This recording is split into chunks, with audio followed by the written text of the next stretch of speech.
Welcome to another episode of Upon Further Review. I'm Josh Aubrey. We'll be hearing from WTOC's Dow Kennedy in just a moment. Among the topics of conversation will be the Georgia Southern Eagles, currently sitting 0-4 overall in the season and 0-1 in Sunbelt play. They're looking to bounce back this week as they will be hosting New Mexico State.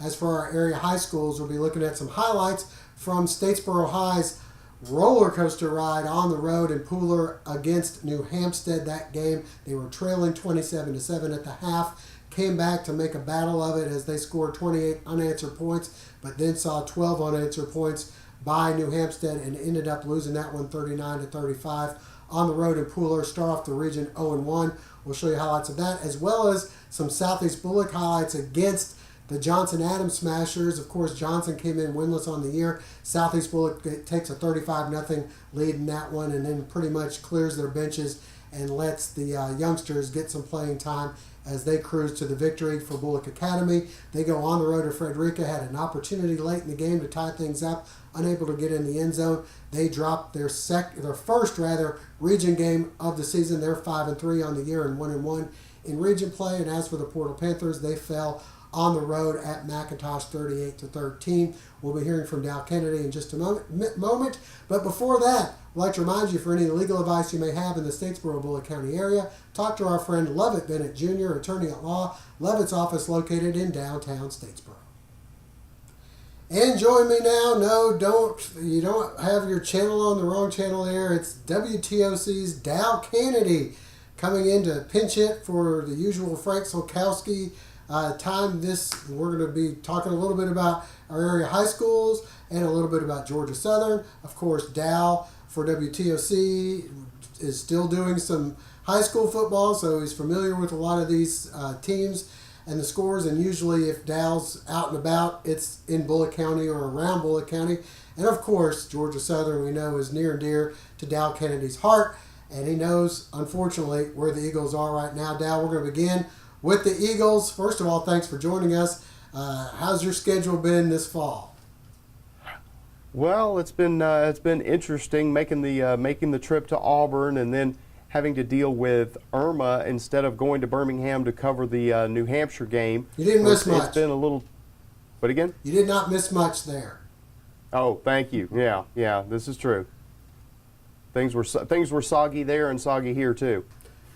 All right, well, you have seen the Eagles play a couple times this year. Let's get into where they are right now, sitting at 0-4, the first time in school history, or, when we say school history, we know what we're meaning, from the 80s on. I think Irk was still in high school and had hair the last time we were 0-4. Unfortunately, you are correct. So that is how far back you got to go to find Georgia Southern starting 0-4. I think it was actually the last year of football before they got rid of football that they were at this position. Whatever the case is, it's not good. And especially, when you go back just a couple of years ago and see that Willie Fritz came in, we made the jump to FBS. I think most fans thought if you were going to struggle, it was going to be that first year, maybe the second year instead. The first year you go undefeated in the league. Second year you go to your first bowl, you win the bowl game. A lot of those same seniors, most, if not, I think 20-something came back last season, and you go 5-7. All right, well, maybe that's a blip. Maybe it's some growing pains. Then this year rolls around. You knew they'd be a little young, and they're 0-4. I think we know that the Bullock County fans, whether it be Statesboro or Georgia Southern, they're a little bit spoiled the way things have gone, and right now things are not going well, and you, just like I do, hear about it all the time. Listen, it's more than just the elephant in the room. It is the elephant in every room of Statesboro. You can't go anywhere where it's not the topic of conversation.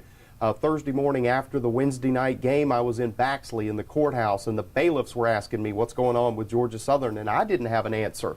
It's a tough thing, and like you said, The longer you go winless, the popcorn doesn't taste as good. It's a longer walk from the parking lot. People start coming up with reasons, they're not going to make it to the game, so you're going to start seeing something with attendance. It is a tough thing. Folks are so used to winning. They're so used to that momentum that when something like this comes along, it's something that takes them aback for sure.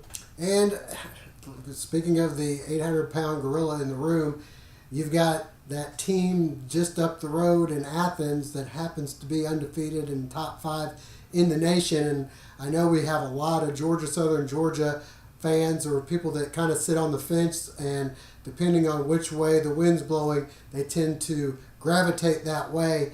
And with Georgia Southern being 0-4 and Georgia undefeated right now, you see a lot of people jumping ship, and a lot of people that maybe typically would go to a Georgia Southern game that are now either staying home to watch Georgia or going up to Athens.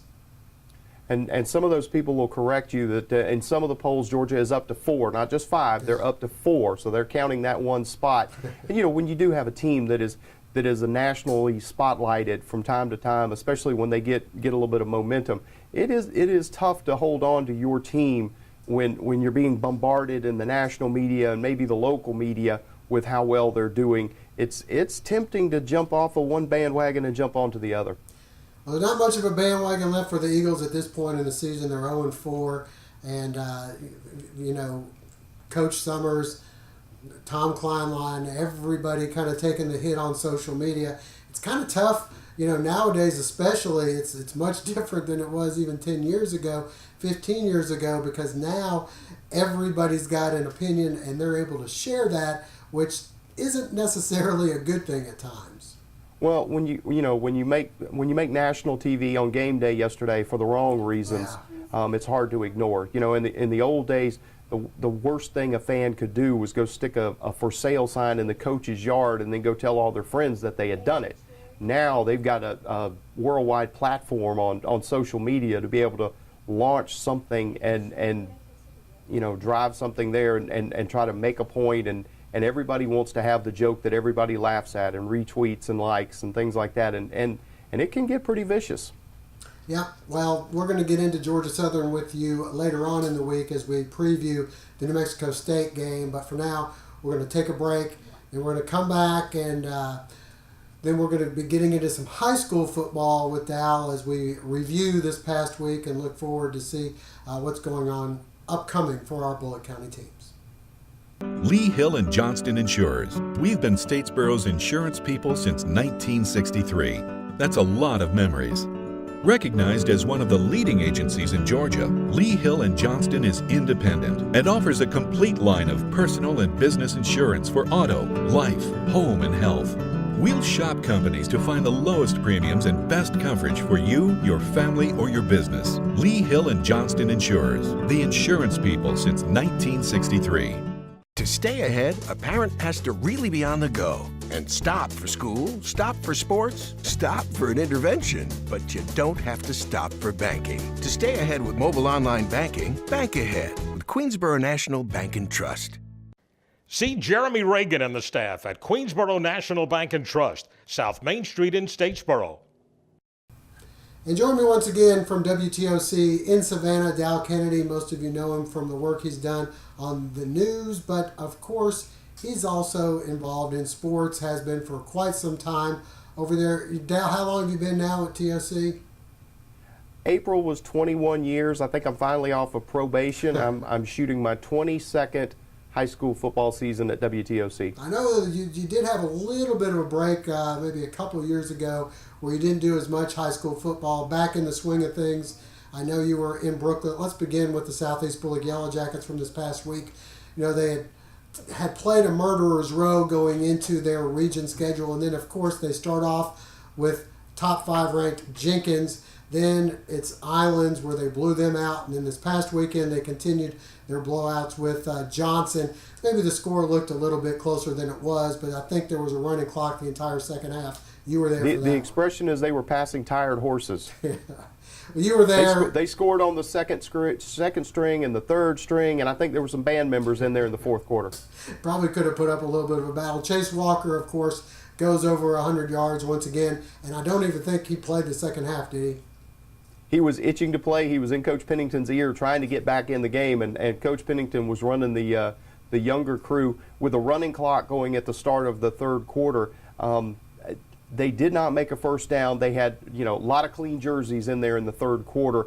And they got younger and younger and younger, but they would play three, kick it, and see, what Johnson could do.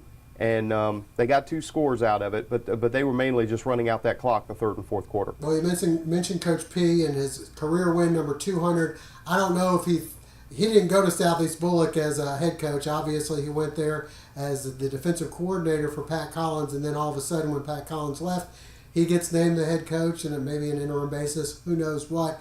But I don't know if he kind of put to bed any chance of getting to 200 career wins. He got it. The win over Johnson. He got the Gatorade bath at the end. Yeah, he got the Gatorade bath. A great guy, and I know you know a lot about him, and you've been around for a lot of his success at Statesboro High.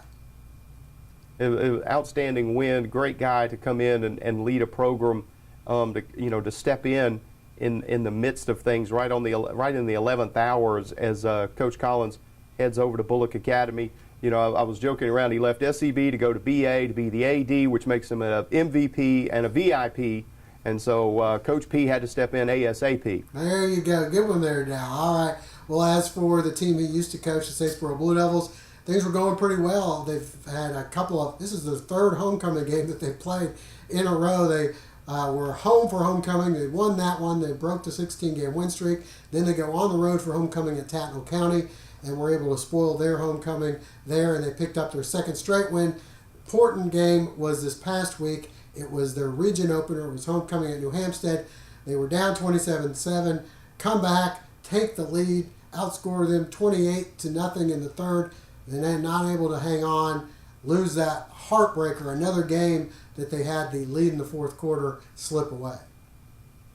Coach Kaiser's come in and he's putting his program into place. He's rebuilding that and he's working through, and you can see them getting kind of building on that foundation, and they're getting better.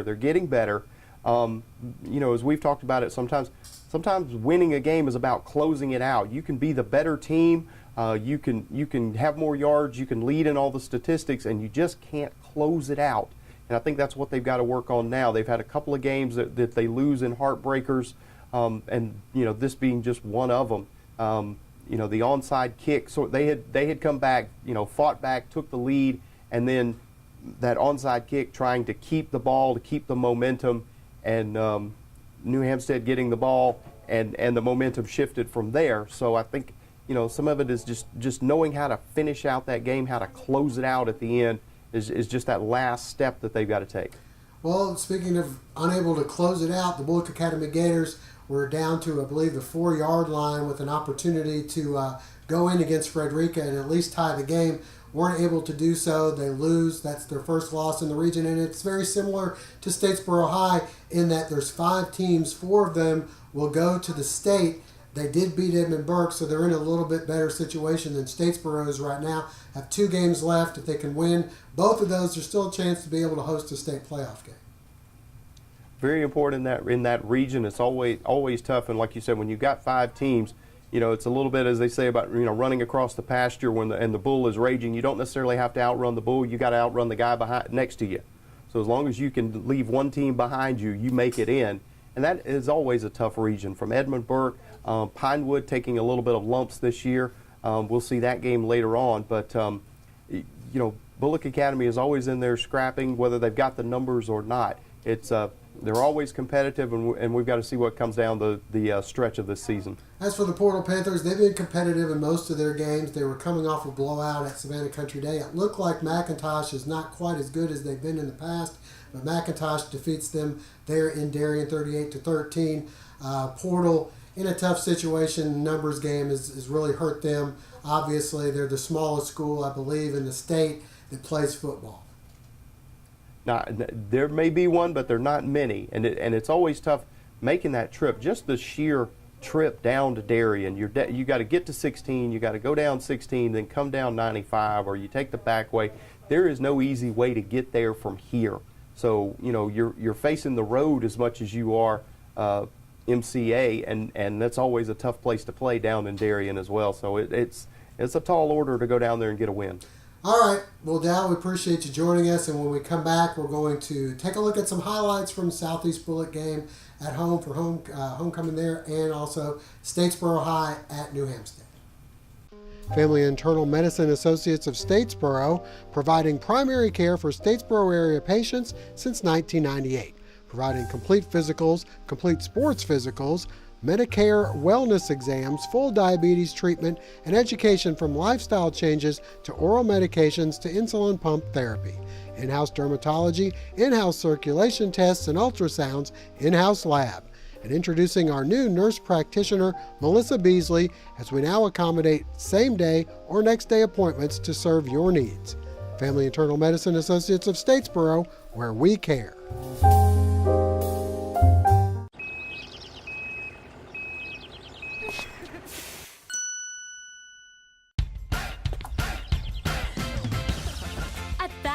No credit refused isn't just an offer, it's a way of business and has been for over 100 years. No banks, no ridiculous credit requirements, just local Badcock store owners who treat you right and give you credit when others won't. It's never been easier to express your style and love your home. All right, you've heard from both me and Dow Kennedy, and now it's time to take a look at some of the highlights from Statesboro High at New Hampstead and Southeast Bullock hosting Johnson. Statesboro High opening up region play in Pooler, taking on New Hampstead. Things start out nicely for the Blue Devils. The defense able to hold here on 4th and short. Clayton Snyder helping out with the hit for the loss. The offense then going to work, and the give will go to Stacy Fleming, who gets to the near sidelines and goes 32 yards inside the 10-yard line. And then from the 3, the give will go to Tupac Lanier, who gets in for the score, and it's 7-0 Blue Devils. New Hampstead answers. Jeremiah Daniels, the 10-yard touchdown. The extra point failed at 7-6 Statesboro. Then it became the Jalen De La Fuente show. De La Fuente off to the races for a 78-yard touchdown to make it 14-7, as the 2-point conversion was good. Later, 3 minutes left in the half, De La Fuente will go in from 5 yards away to make it 21-7. And then the capper, with just 25 seconds left in the half, De La Fuente airs it out to James McKitchen, who makes a great grab. And we go to the half with Statesboro trailing 27-7. Whatever Jeff Kaiser said, which was probably heard all the way back in Statesboro, obviously worked. Drayton Marsh on the first play from scrimmage in the third quarter takes off, and he'll go 60 yards for the touchdown, and it's 27-14. The defense comes back to life as well. Jonathan Littles coming through with the fumble recovery, and then the give inside to Tupac Lanier, who goes 28 yards for the touchdown, and it's 27-21. The lead cut to 6. Back to the inspired defense we go. Xavier Lee coming through with the sack. Back on offense, and Marsh toting the load for an injured Stacy Fleming. Marsh with 36 more of his game-high 131 yards rushing. Davis Wiggins then hits Tupac Lanier, who takes a vicious helmet-to-helmet hit, but bounces back, and then it's Marsh from the 2, his second score of the quarter, and Statesboro takes a 28-27 lead. As good as he was in the second, De La Fuente bad in the third. This wounded duck picked off by Clayton Snyder, who gets the offense set up in great field position, and then from the 3, the give will go to Tupac Lanier. He's in for the score, and Statesboro with 28 unanswered points and a 35-27 lead after 3. Trouble was in the 4th. Back come the Phoenix. Daniels, the 2-yard touchdown, 35-33. Then a critical couple plays. First, at their own 1, it looks like Chris Hill may have a safety, but it's ruled down at the 1-foot line. And then on 3rd and long, De La Fuente hits Darius Smith for a 23-yard pickup. Next, another 3rd and long. De La Fuente looks wrapped up, and they may get that safety after all, but nope, he takes off. He'd have 183 yards rushing in the game. On to the 3rd down again. time winding down, less than 2 minutes to go, De La Fuente goes 27 yards. And then with 10 seconds left, De La Fuente goes in for what proved to be the game winner. Statesboro loses a heartbreaker 39-35. In Brooklet, Southeast Bullock hitting the field, trying to move to 2-1 in region play, hosting Johnson. Steve Pennington one shy of win number 200 for his career. The Jackets start the scoring on the 6-yard touchdown run here by Jaleel Hodge, and Southeast up 7-0. Later from the 14, the end around to Tyler Thornton, who outraces the defense into the end zone. It's 14-0 Yellow Jackets. The defense holding Johnson in check throughout the first half. The hit for a loss. It's 14-0 at the end of one. In the second, the give to Chase Walker, and Chase being chased to no avail. He goes 50 yards for the score. It's 21-0 Southeast. Later, quarterback Blaze Minnick will be hit hard but throws a perfect pass to Thornton, who makes a great grab, and it's 28-0 Yellow Jackets. The Southeast defense later able to come up with the turnover. Toby Williams, the leaping interception, he gets to the 25, and then later Chase Walker once again, this time from 42 yards out, and Southeast wins 35-14. Coach Pennington gets win number 200.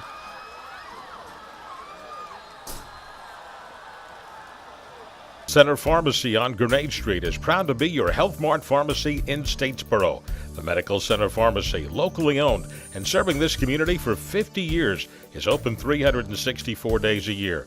The pharmacists at Medical Center know there's nothing more important than your family's well-being.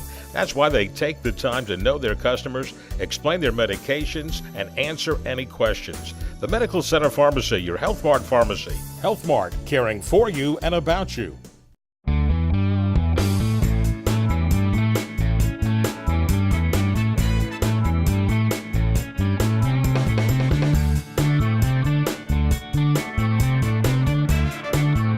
Hey, Miss Thompson, everything's fine. It's going to be no problem. I'll have you done in a few minutes. My name is Tracy Nordhoff, part owner of Complete Car Care, and I want you to come see me.